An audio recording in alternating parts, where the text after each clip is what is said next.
네, 말씀 보십니다. 출애굽기 32장입니다. 출애굽기 32장 1절부터 보시겠습니다. 32장 1절에서 6절 말씀입니다.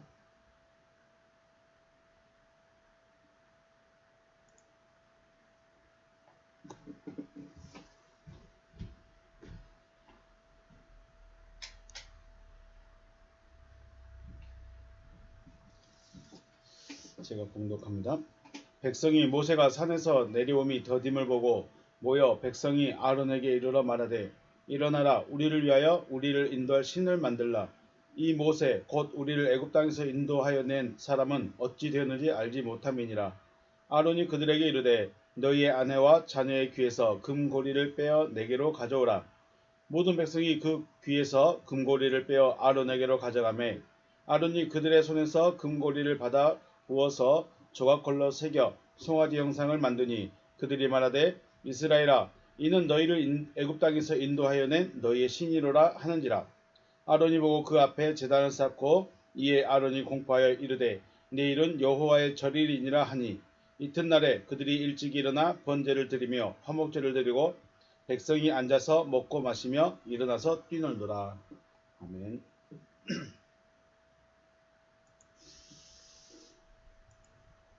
여호와 하나님께서 이스라엘 백성들과 언약을 세우시고 모세를 산으로 부르십니다. 언약을 세우고 나서 또 다시 모세를 산으로 부르시죠. 이때 여호와 하나님께서 돌판 2개를 친히 준비하십니다. 그리고 그 돌판에 십계명을 기록하시고 모세에게 주시죠. 모세가 산에 올라가고 여호와께서 돌판에 십계명을 기록하였던 기간이 40일 정도 됩니다. 즉 모세는 40일 40밤을 산에서 기다리고 있었죠. 말씀 봅니다. 24장 18절 모세는 구름 속으로 들어가서 산 위에 올랐으며 모세가 40일 40야를 산에 있으니라 라고 말합니다. 40일 40밤을 산에서 기다립니다. 지금으로 말하면 40일간 금식을 하고 있었다는 것이죠. 40일 40밤을 산에서 있으면서 들었던 여호와의 말씀에는 이제 성소와 성막 그리고 정거궤와 성물들, 제사장 직분 또 제사장 옷 이런 부분 대부분 성막과 제사에 대해서 말씀을 하십니다. 언약을 세우기 전에는 사회 규범, 도덕에 대해서 말씀하셨다면 언약을 세운 이후에는 성막에 관한 말씀들을 하십니다. 모세는 40일을 금식하며 여호와 하나님의 말씀을 받고 있었는데 산 아래에서는 백성들은 40일이 되도록 모세가 내려오지 않음을 보고 모세가 죽었을 것이다 라고 생각을 한 것이죠. 그래서 아론을 찾아가서 우리를 인도할 신을 만들라 라고 말합니다. 우리를 인도할 신 1절 말씀에 우리를 위하여 우리를 인도할 신을 만들라 라고 말합니다. 여호와 하나님의 말씀을 준행하며 여호와 하나님을 사랑하며 섬길 것이라고 언약을 세운 지 결국 40일 정도밖에 지나지 않았다는 것입니다. 40일을 지났는데 그 40일이 지난 동안 모세가 보이지 않아서 자신들을 인도할 신을 만들자고 말하는 것이죠. 여호와 하나님이라는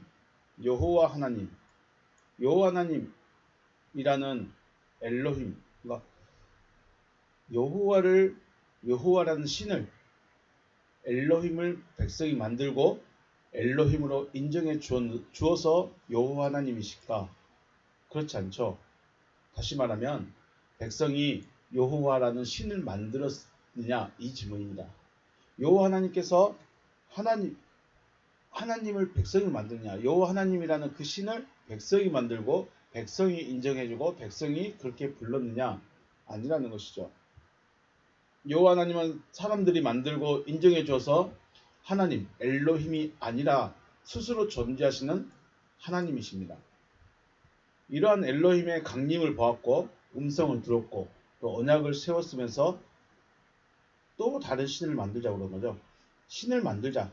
엘로힘을 만들자. 우리가 말할 때 그냥 우리 성경에는 신으로 되어 있으니까 여호와 말고 다른 신을 만들자라는 의미가 되겠지만 원어를 보면 결국은 엘로힘을 만들자는 겁니다. 신을 만들자는 것은 엘로힘, 하나님을 만들자는 겁니다. 이런 생각이 어디서 왔을까요? 바로 애굽에서 보고 들었던 것들이죠. 애굽에 있는 신들은 개구리나 나일강, 또 메뚜기나 태양, 그리고 물과 같은 것 같이 언제나 그 자리에 있는 것이거나 혹은 새끼를 많이 낳는 생물을 스스로가 엘로힘으로 인정하고 세웠습니다. 백성들이요. 애굽에 있는 사람들. 애굽 사람들은 이러한 것들, 개구리, 나일강, 메뚜기, 태양, 물 이런 것들을 신으로 만들었습니다. 신으로 자기들이 지명을 한 것이죠. 그리고 우리 신이다 라고 공포를 했습니다. 이 신이 바로 엘로힘입니다. 우리가 말하는 하나님. 결국은 애굽에도 엘로힘은 많이 씁니다. 애굽에도 하나님이 많다는 겁니다. 그 하나님이 여호와 하나님이 아닐 뿐이지 하나님은 많다. 그러니까 백성들이 생각할 때 분명히 여호와 하나님도 하나님이고 개구리 신도 하나님이고 나일강 신도 하나님이고 똑같은 하나님 아니냐 라고 생각할 수 있다는 것이죠. 개구리야 너는 지금부터 나의 신이다. 혹은 메뚜기야 너는 지금부터 나의 신이다. 태양아 너는 지금부터 나의 신이다. 나일강아 너는 지금부터 나의 신이다 라고 선언하고 그 앞에서 제사를 드리면 그것이 바로 하나님이 되어버립니다. 엘로힘 신이 되어버리는 것이죠. 자신들의 신을 만들자고 하는 것은 바로 애굽에서의 생각 또 애굽에서 배웠던 것들 애굽의 방식이라는 것입니다. 우리가 하나님을 믿는데 그래서 내 하나님 내가 섬기는 하나님 나의 주인 되시는 여호와가 누구인지를 분명히 알지 못하고 그냥 하나님 하고 있으면 그 하나님이 여호와도 될 수 있고 개구리가 될 수도 있고 돌이 될 수도 있다는 것입니다. 그러므로 우리는 내 하나님이 누구신가? 나의 주인이 누구신가? 나는 지금 누구에게 예배하고 있고 누구에게 기도하고 있는가? 우리는 분명히 알아야 될 필요가 있는 것이죠. 대신 여호와 하나님 어떻습니까? 여호와 하나님은 사람들이 선언하고 제사하여서 하나님이 된 것이 아닙니다. 다른 신들 애굽에서 하나님이라는 이름으로 엘로힘이라는 이름으로 불려진 그 신들은 사람들이 인정하고 사람들이 세우고 사람들이 공포해서 너는 나의 신이다라고 했지만 여호와 하나님 어떻게 했습니까? 여호와 하나님은 사람들이 당신 내 하나님이 되세요. 당신이 나의 신이 되세요라고 인정을 해서 세워져서 신이 된 것이 아니라는 것입니다. 출애굽기 6장에서 나는 스스로 존재하는 자이다 라고 자신을 모세에게 소개한 적이 있죠. 그리고 이러한 여호와 하나님을 백성들에게 증거했습니다. 하나님은 나는 스스로 존재한 자이다. 예히에 아스셜 예히에 나는 스스로 존재한 자이다. 존재하기 때문에 존재한 자이다. 라고 증거를 했고 또 애굽에서 나오면서부터도 계속 여호와께서 자신을 증거했죠. 여호와 하나님만이 살아계신 엘로힘, 신이라는 것을 다 보여주셨고 피의 언약까지 세웠음에도 백성들은 여호와 하나님을 잊어버렸습니다. 그리고 우리를 인도할 신을 만들자라고 말합니다. 이것은 여호와 하나님을 알지도 못하는 것이고 여호와 하나님과의 언약을 파괴하는 것이 되는 것입니다. 하나님과 언약을 세웠는데 40일이 지나서 그 언약을 백성들이 파괴해버립니다. 왜 그랬을까요? 하나님을 알지 못해서. 그냥 자신들이 신이라고 인정해버리면 신이 되는 것처럼 생각했던 것이죠. 여호와 하나님을 마치 보이는 형상으로 자기들이 임명하면 자신들이 세우면 여호와가 되는 것이다. 이렇게 생각을 해버린 것이죠. 마치 애굽 사람들처럼요. 고린도전서 10장 말씀에 이러한 일은 우리의 본보기가 되어 우리로 하여금 그들이 악을 즐겨한 것 같이 즐겨한 자가 되지 않게 하려 함이니 그들 가운데 어떤 사람들과 같이 너희는 우상 숭배한 자가 되지 말라. 기록된 바 백성이 앉아서 먹고 마시며 일어나서 뛰논다 함과 같으니라. 네, 고린도전서 10장에서는 바울이 말하고 있죠. 이 금송아지 사건을 바로 우상 숭배 사건이라고 말하고 있습니다. 이런 일이 본이 되어서 우리는 그리하지 말라라고 지금 경고하고 있다는 것이죠. 우상숭배라는 것이 단순히 어떤 짐승의 형상 혹은 돌 혹은 나무 이런 것들 앞에서 절하고 뭐 제사하고 먹고 마시는 것이 전부일까? 우상숭배. 우리 민족에게 또 우리 나라에게 가장 걸림돌이 이거였죠. 조상들에게 제사하는 것. 조상들에게 제사상을 차리고 그 앞에 절을 하는 것. 이걸 못하게 해서 우리 처음에 들어왔던 천주교가 핍박을 많이 받았다고 그러죠. 우상숭배라는 것은 어떤 짐승의 형상, 그리고 그 앞에 형상을 만들고 아니면 큰 바위나 돌 앞에서 제사하고 이것이 과연 이것만 우상숭배인가? 골로새서 말씀에 그러므로 땅에 있는 지체를 즐기라 곧 음란과 부정과 사욕과 악한 정욕과 탐심이니 탐심은 우상숭배니라 라고 합니다. 탐심이 우상숭배입니다. 어떤 형상에 대한 이야기가 아니죠.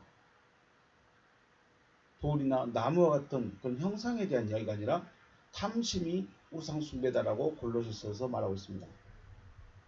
에베소서 5장 5절에서 너희도 정녕 이것을 알거니와 음행하는 자나 더러운 자나 탐하는 자 곧 우상숭배자 그렇죠. 탐하는 자는 곧 우상숭배하는 자는 다 그리스도와 하나님의 나라에서 기업을 얻지 못하겠다라고 말씀합니다. 탐심을 우상숭배라고 하죠. 탐심이 우상숭배다. 그러므로 금송아지 사건은 송아지 형상의 문제가 아니라 금을 섬기고 있었음을 말하고 있다는 것입니다. 단순히 물론 돌로 새길 수도 있고 나무로도 만들 수 있었겠지만 왜 아론이 금고리를 빼오라고 했을까? 네, 차라리 그냥 돌로 만들었어도 될 것이고 혹은 나무로 만들어도 되었을 일을 금고리를 빼서 가지고 오라고 하고 그걸 녹여서 송아지 형상을 만든 거죠.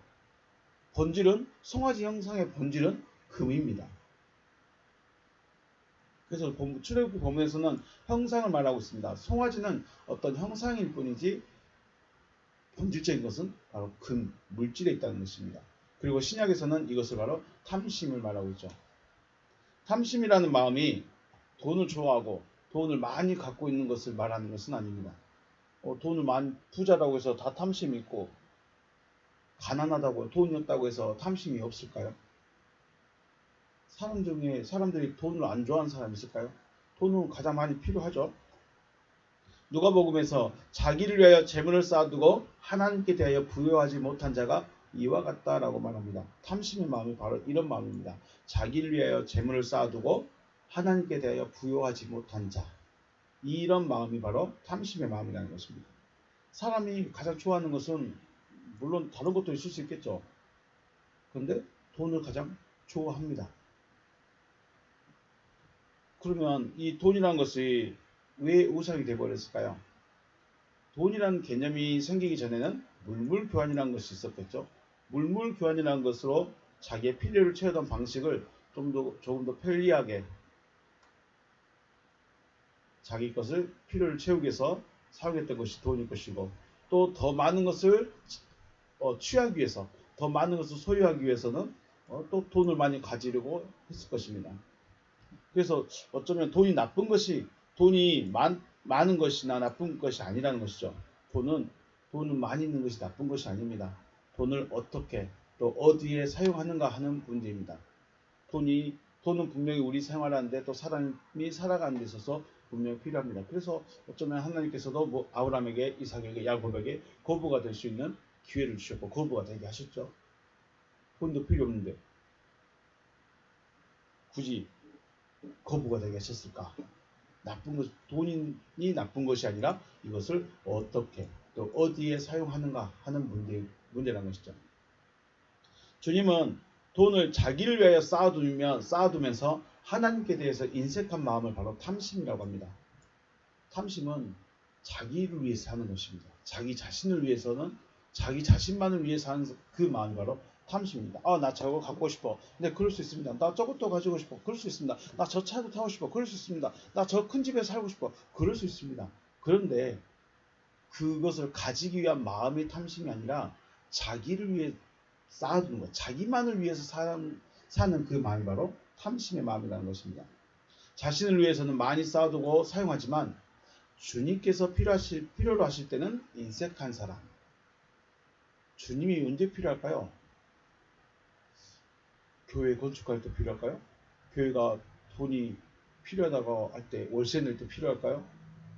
주님께서 필요로 하실 때 인색하지 않을 수 있는 마음.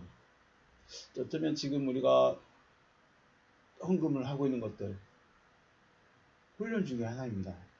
하나님이 하나님께 바치할 때, 하나님께서 쓰시겠다 하실 때 내어놓을 수 있는 그런 마음들.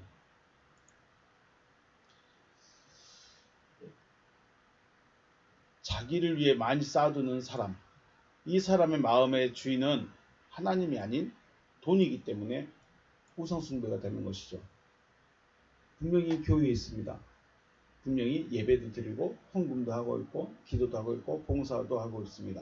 그럼에도 불구하고 돈에 대해서 인색하다면, 돈을 사용하는 데 인색하다면 이것은 돈이 자기의 주인이 되어버린 것이죠.